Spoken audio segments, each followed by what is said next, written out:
pa din kami.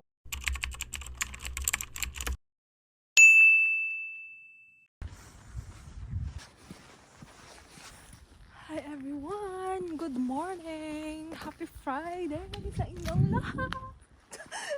Char! Yeah guys, today's Friday and yeah, wala akong pasok sa school this week pero next week may pasok ako sa school and yeah, baba ako ng bundok kasi may trabaho tayo today. Tingnan nyo naman ang weather. Oh, it's foggy, foggy morning. Kahapon ang ganda ng weather, maaraw. Pero ngayon,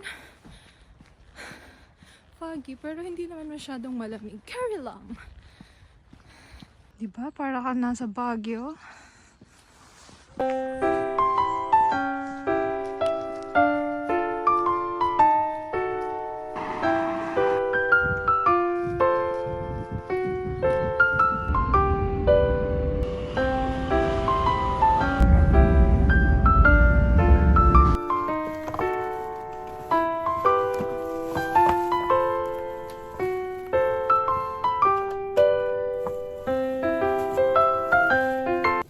Tatapon ako ng basura.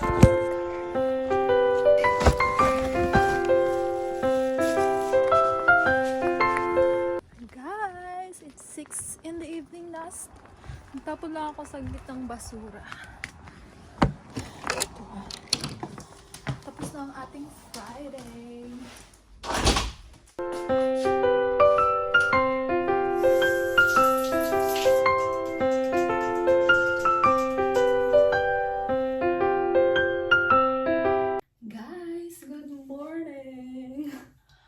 Happy Saturday sa inyong lahat! Happy ka today, Monique? Di ka sure. But today is Saturday. And yeah, nag-aayos ang ate niya kasi may trabaho tayo. Kumusta naman ang kilay natin? Hindi na siya mapantay, oy. May trabaho tayo today and bukas Sunday. Balik tayo sa pagiging alipin ng salapi. Diba? Ako naman talaga. Alam niyo ba guys? Kailan ba yun? Parang last, 2 weeks ago, may binili akong, hindi parang 3 weeks ago, may binili akong hair mask. Pero guys, ang ganda niya sa buhok. Grabe. Binili ko siya sa, dito sa Norway. Ano ba yun? Sa Cakes. Eto siya, oh. Ayan. Kasi naghahanap ako ng hair mask sa buhok kasi nga ang haba na ng buhok ko and hindi ko siya pwedeng putulan kasi may gagawin nga tayo dyan sa buhok na yan. And super dry na ng buhok ko. And ayan, ngayon is hindi na siya masyadong dry. Unlike before na parang hindi ko maintindihan. Pero ngayon, yung parang after ng pagligo ko, parang sabog-sabog yung buhok ko. Though sabog-sabog pa din naman siya. Pero hindi kayo ng dati na parang leon na talaga ako. Pero guys, ang ganda nito. Ang tawag niya ay money. As in, madulas yung buhok ko. Tapos pag pinaplansya ko siya, kasi dati pag pinaplansya ko siya ng straight is, hindi siya, basta hindi ko feel, hindi siya maganda. Pero pag pinaplansya ko yung buhok ko ng straight, alam niyo yung parang nirband yung buhok niyo. Pag hindi naman yung parang super straight, pero nag-shine siya. Well, yun naman talaga yung niya. Dapat gawin sa buhok mo, mag-shine siya. Pero maganda yung pagkakaplansya sa buhok after. Pero hindi ako nagplansya ngayon. Kasi wala naman tayong hour, 3 weeks ago nga, naghahanap ako ng hair mask sa buhok ko. And ang naisip kong bilhin sana is yung Olaplex. Tapos, nung pumunta ako dun sa store, as in, siguro mga mahigit 1 oras ako, nag-iisip ako kung bibilhin ko ba yung Olaplex. Ang dami niyang pagpipilian and hindi ko alam kung anong bibilhin ko. So, nagtanong ako dun sa, parang sales lady doon. Sabi ko, una yung tinanong ko is yung Olaplex. Sabi ko, okay ba to sa hair? Hair mask ba to? Sabi ko, maganda ba siya sa buhok? Or ano ba yung dapat kong bilhin? Tapos, sabi nung sales lady, may i-recommend daw siya sa akin na super maganda daw kasi na-try niya na, which means, eto. Nagda-doubt pa ako bilhin dati kasi Parang mas well-known kasi yung Olaplex. Tapos, eto, parang ngayon ko lang talaga siya nakita. And sabi ko din sa sales lady, sige, ita-try ko siya. And hindi ko nga napansin na medyo pricey siya. Actually, mas mahal siya dun sa Olaplex. Pero guys, sulit naman. 2 meses ko pa lang siya nagagamit. Kasi, dapat gamitin siya siguro mga thrice or twice a week. And nag-hair oil din ako every week. So, once a week lang siya. Tapos, once a week din na hair oil. Pero, guys, ang ganda niya. My God, wala lang. Ma-share ko lang. Kung naghahanap kayo ng hair mask sa buhok, bilhin nyo na guys. Super more recommend ko siya. Tingnan nyo naman, hindi pa ako nagpa-plansya ng hair, pero maganda na siya. Diba? Though hindi naman talaga maganda yung buhok ko. But yeah. Perfect na hair mask. So, ayun na nga. Tapusin na natin ang mga bagay-bagay. Kasi anong oras na ba? Oh, 8:40.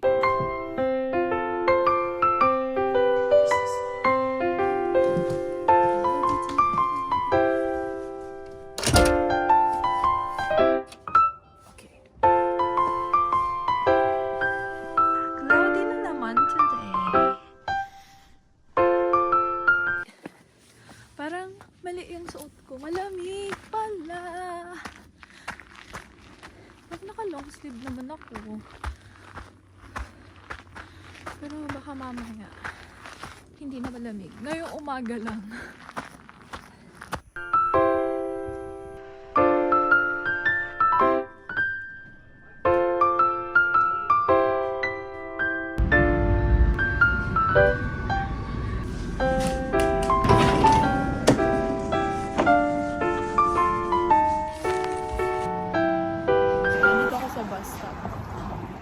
Tantay ng aking box. Guys! It's, ano na ba? Parang 2:30 in the afternoon na. Maaga ako natapos today. Wala lang, masaya ako. Kasi maaga natapos yung trabaho ko ngayong araw. Sakto, para makapagpahinga ako kasi bukas may trabaho pa din tayo. Stop yan. Mag-grocery muna.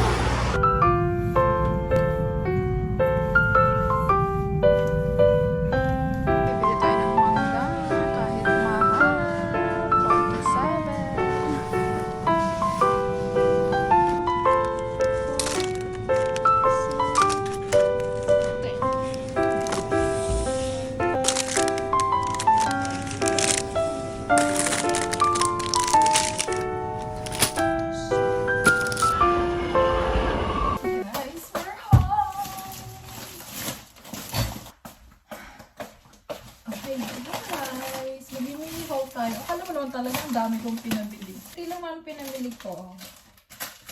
It all cost 510 crowns. But yeah, sa 510 crowns, ito yung mga nabili ko. Okay? Simulan natin dito sa mga chocolate na Stratus.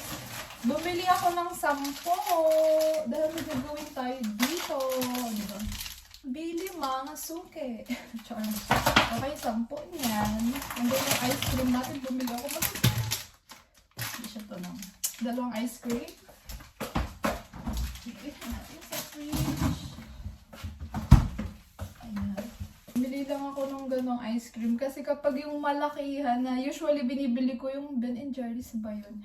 Kasi naubos ko siya isang kainan, so dapat paunti-unti lang. Bumili din ako ng cheese. Bukod dun sa brown cheese na binibili ko is ito. Bet ka din ito. Norwegian cheese din siya. Ito. And then ng napakamahal na mangga. Pagyan natin siya sa fridge.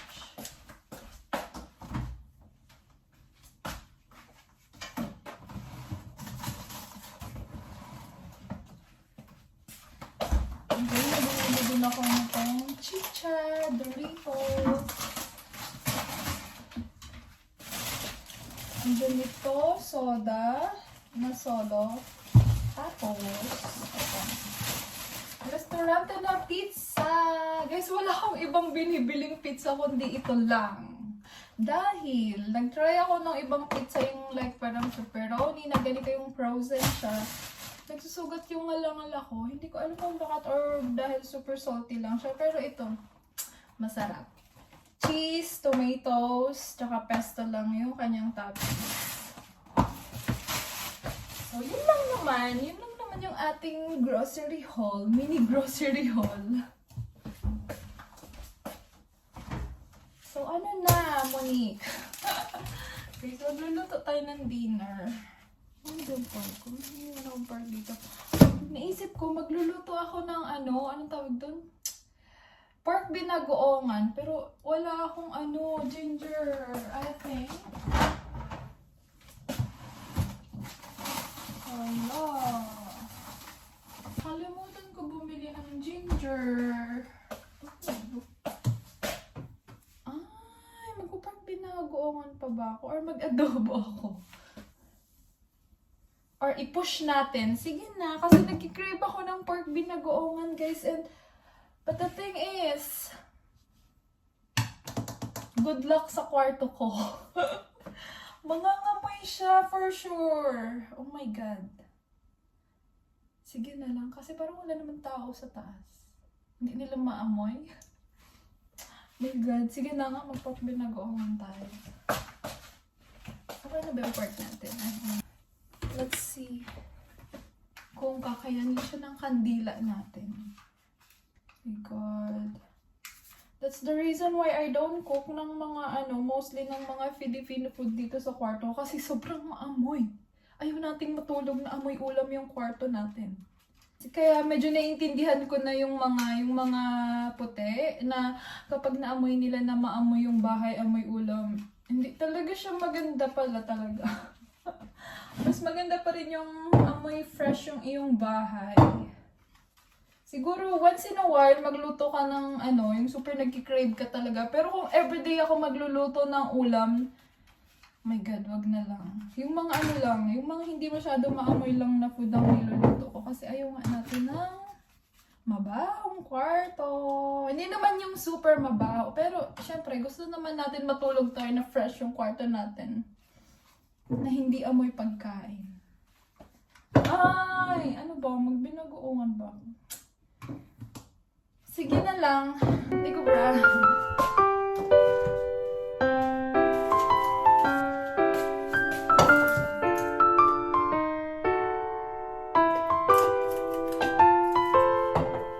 Walang ginger. So, damihan ko na lang ng don't you treat me like a potato. Dapat magsaing muna pala ako. Sorry naman. Don't you want you, baby? Wala. Kunti na lang pala yung rice ko. Alam niyo ba guys, yung ilang kilo ba to? Ilang kilograms ng rice. Tumatagal siya sa akin ng 4 months. Parang last na pinabili ko to sa host ko is parang last summer pa. So ano na ngayon? Magno-November na. Meron pa rin ako.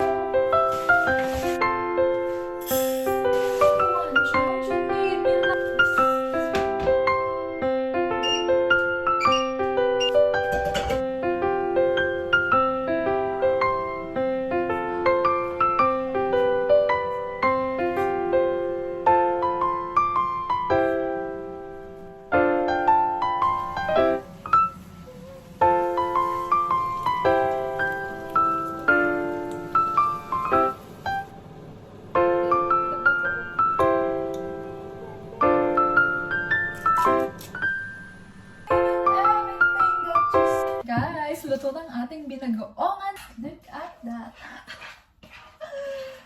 Craving satisfied na naman, Monique. Hello, ang sarap. At hindi masyadong mabaho yung kwarto ko. Siguro it helps na hindi ko ginisa yung bagoong doon sa pork. Inuna ko ilagay yung yung coconut milk, yung gata, bago ilagay yung bagoong. Kasi kapag ginisa ko yung bagoong doon sa pork, malamang mag-i-spread yung amoy. Safe tayo for today. Masarap sana to, may ginger. Uy. Mainit.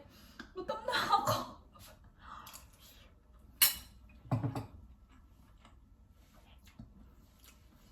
Yes, kain. Ang init.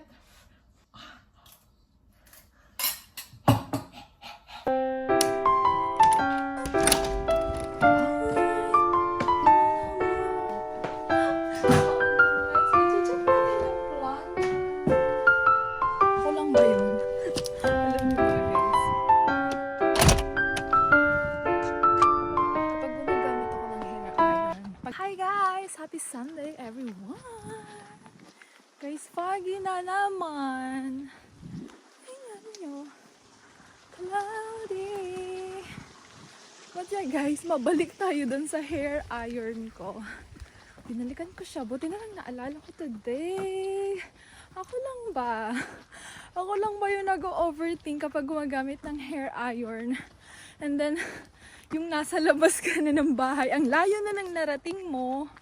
And then, biglang papasok sa utak mo na, tanggal ko ba yung saksak ng hair iron ko? Hala, baka mamaya masunog yung bahay. One time, as in, super nag-overthink talaga ako nun. Pero, lagi naman ako nag-overthink din sa hair iron na yan. Nasa school na ako. And then, as in, buong araw ko talaga siya iniisip. Sabi ko, mag-taxi kaya ako pabalik para i-check ko lang. Pero, wala naman nangyayari. Nag-overthink lang talaga siguro ako ng madala. Guys, comment down below kung ganun din kayo.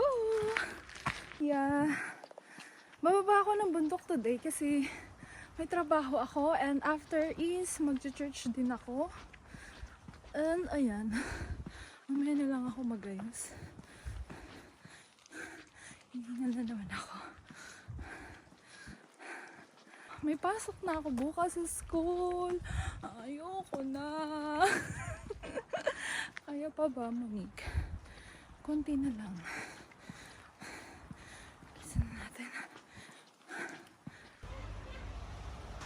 It's mag-1 in the afternoon na. And maaga pala ako matatapos din sa trabaho. O, diba? Ang maganda yung weather. Hindi ako nagdala ng tripod, sayang. Eh di sana umaura-aura ako. But yan. Siguro pupunta na lang ako ng Central Station. Hindi na ako mag-video.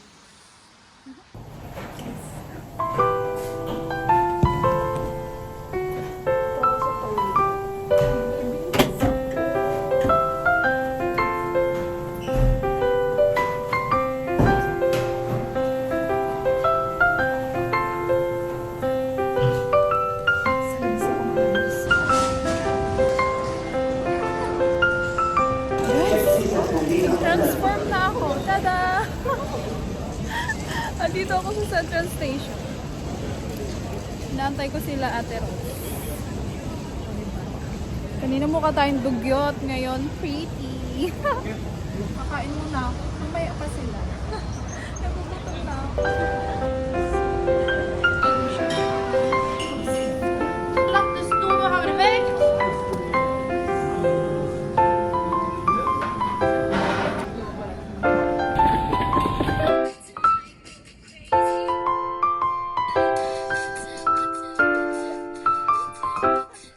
So guys, Kape-kape! kape-kape po tayo. Ito po yung kape.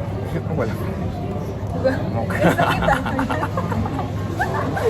Nagkakape na si Monique.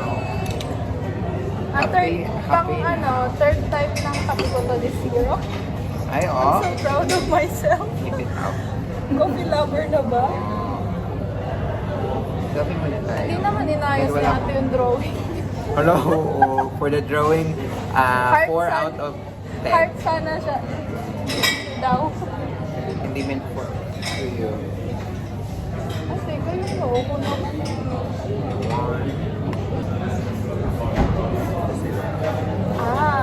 Guys, hindi na sumama si Ate Rose. Kasama kasi si Javi.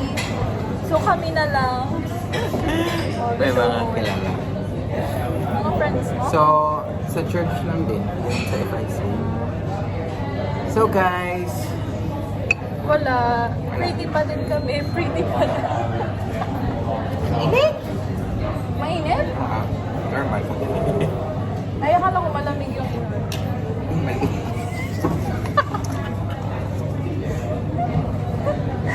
Hindi kaya. Guys, ano pa lang? 7? 7 in the evening. Nandito kami sa Espresso House. So ito, malaki kami sa restaurant. Nakikita ko. So ayun. Ayaw pa ni Lux umuwi sa kanila. Ayaw ko umuwi, ayaw ko makita. May makikita siyang impact pa sa bahay nila. Romoronda. Romoronda for the garden of person ngayon this time. So, muli-muli ka. Guys, si Lux pala yung kapalitan ni Jimboy. Naalala niyo si Jimboy, yung kasama ko. Siya na yung naghihirap ngayon. Kaya Ako. pa ba maging au pair?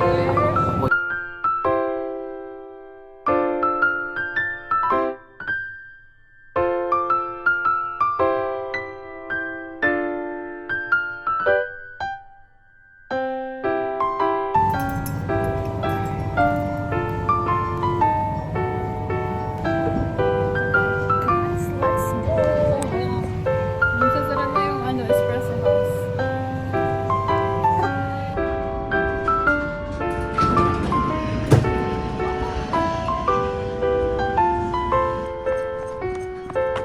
Guys, that's all our weekend vlog. Bukas ay pasok na naman ako sa school. But yeah, guys. Wala lang, yun lang naman. Wala na naman kayo natutunan sa vlog ko. But anyway, that's all for today's video. And yeah, I'm gonna end up this vlog na kasi anong oras na and malulobot na rin yung phone ko. And yeah, yun lang guys. Please like, share, and subscribe. Kung gusto nyo lang naman. Bye! Ang dilim!